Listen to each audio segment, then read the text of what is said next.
So first, there was the monkey. And then, due to environmental factors that are constantly being debated, they began to stand up. They began to lose hair and build fires and cook and hunt. Slowly, those monkeys became the most feared predator on the planet. Those monkeys became humans. We went from ape to ruling the world, and we are going to stay on top forever, right?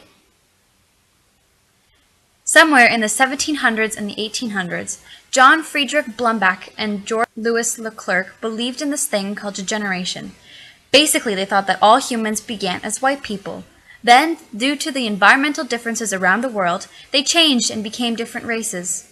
They thought that given the right environment, people can all become white again.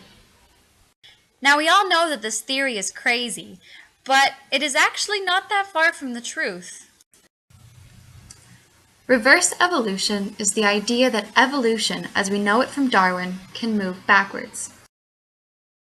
So wait, does that mean that we can go backwards in time and travel through space? No, it'll all make sense, just bear with me.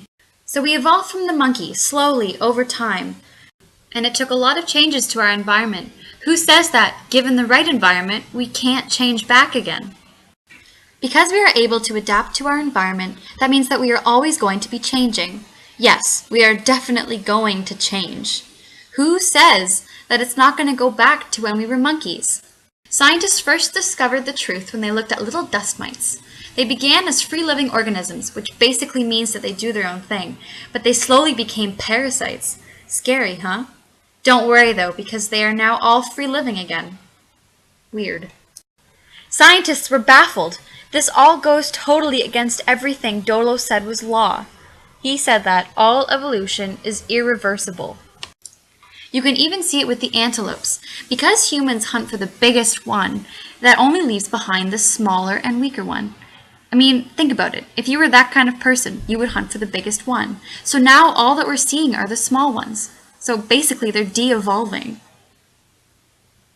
So what does this mean? How does this impact us? What can we do?